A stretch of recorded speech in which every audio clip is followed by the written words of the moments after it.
বড় মাছের আসল স্বাদ যদি পেতে চান তাহলে এই রেসিপিটা আপনার জন্য। তো আমি আজকে সবাইকে বলবো যে এই মাছটা একবার হলেও ট্রাই করবেন। আসসালামু আলাইকুম, সবাই কেমন আছেন? আশা করি সবাই ভালো আছেন। আমার 3 মিনিটস কুকিংয়ে সবাইকে স্বাগতম। তো আজকে আমি আর কথা বাড়াবো না। বড় মাছ আমি নিয়েছি এখানে অনেকগুলা। সেখানে আমি লবণ, হলুদ, মরিচ মেখে তারপর আমি ডিপ ফ্রাই করে নেব। মানে ডিপ বলতে একদম হার্ড না, শক্ত না, মোটামুটি একদম মানে ফ্রাই হয়ে যাবে এরকম। এই মাছটা এরকম করে যখন আপনারা রান্না করবেন, আমার মনে হয় এর চেয়ে বেশি স্বাদ আপনারা আর কোনো মাছেই পাবেন না। আর কোনো রেসিপির মাছ যেত মাছই রান্না করেন না কেন, এই মাছের ঊর্ধ্বে না। তা আমি এখানে ফ্রাই প্যানটা একদম বড় নিয়েছি যাতে অনেকগুলো মাছ একসাথে ভাজতে পারি এজন্য।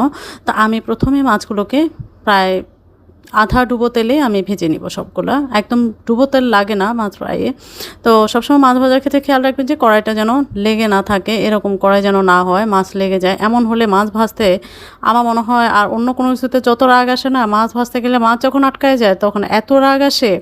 তো যাই হোক, এটা বলার জন্য বলা। তা আমি মাছগুলোকে এভাবে করে ভেজে নিচ্ছি। এটা আপনারা চাইলে মানে যেন হচ্ছে এমনভাবে ভাজবেন ভাজা মাছটাও যেন খাওয়া যায়, এরকম ভেজে তোলা আর কি। তা আমি এগুলোকে ভেজে নিচ্ছি। এত সুন্দর হয়েছে ভাজা। তা আমার সবগুলো মাছ ভাজা হয়ে গেছে। তো এভাবে করে আমি প্রতিটা মাছ হচ্ছে ভেজে নিচ্ছি। তো ভেজে নেওয়ার পরে আরেকটা পাতিলে আমি হচ্ছে পরিমাণ মতো তেল দিয়ে দিচ্ছি। তেল মানে আমি এখানে প্রায় 1.5 কাপ তেল দিয়েছি। দিয়ে আমি এখানে প্রায় 2 কাপের মতো পেঁয়াজ দিয়েছি। পেঁয়াজটা এখানে একটু বেশি দিলে বেশি মজা হয়।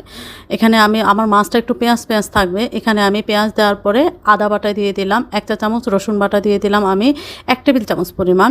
দিয়ে এইগুলোকে আমি ভেজে নিচ্ছি। পেঁয়াজটা কিন্তু আধা ভাজা হবে, কোনো বাদামি রং হবে না। মানে আধা পরিমাণ ভাজা হয়ে গেলে তখন আমি আদা বাটা রসুন বাটা দিয়ে দিলাম। তারপরে হলুদ গুঁড়ো দিয়ে দিলাম আমি 1.5 চা চামচ, মরিচ গুঁড়ো 1.5 চা চামচ দিয়ে দিচ্ছি।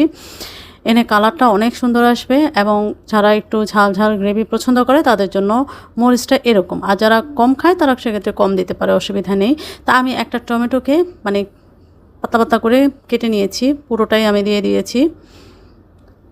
আর এখানে আমি সামান্য পানি দিয়ে মশলার যে স্মেল সেটা যেন চলে যায় এই জন্য আমি মশলাকে প্রথমে কষিয়ে নিব, ভালো করে কষিয়ে নিতে হবে। আর এরপরে কষানো হয়ে গেলে তেলটা যখন উপরে উঠে যাবে তখন আমি মাছগুলোকে দিয়ে দিচ্ছি।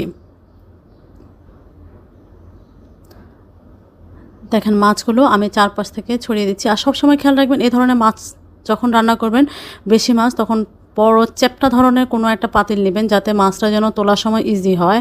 যেমন আমি মাছটা তুলতে গেলে ভেঙে যায়, এই জন্য আমি সবসময় চ্যাপ্টা কড়াইয়ে মাছটা রান্না করার চেষ্টা করি যেন আলাদা করে উঠানো যায়। তা আমি এখানে প্রায় 2 কাপ পরিমাণ পানি দিয়ে দিয়েছি। বেশি পানি দেওয়ার দরকার নাই, মাছটাও ভাজা মশলাটাও কষানো, সো পানি বেশি দেওয়ার দরকার নাই, 2 কাপ পানি এনাফ। এরপরে আমি ঢেকে দিচ্ছি। ঢেকে দিয়ে এরকম যখন ফুটে উঠবে তখন হচ্ছে একটু উঠিয়ে আমি চারপাশ থেকে একটু নেড়ে দিব। মাছ আমি ঢাকনাটা দেওয়ার উদ্দেশ্য হচ্ছে মাছটা অনেক বেশি ক্রিস্পি থাকে, ঢাকনাটা দিলে মাছটা একটু সফট হবে।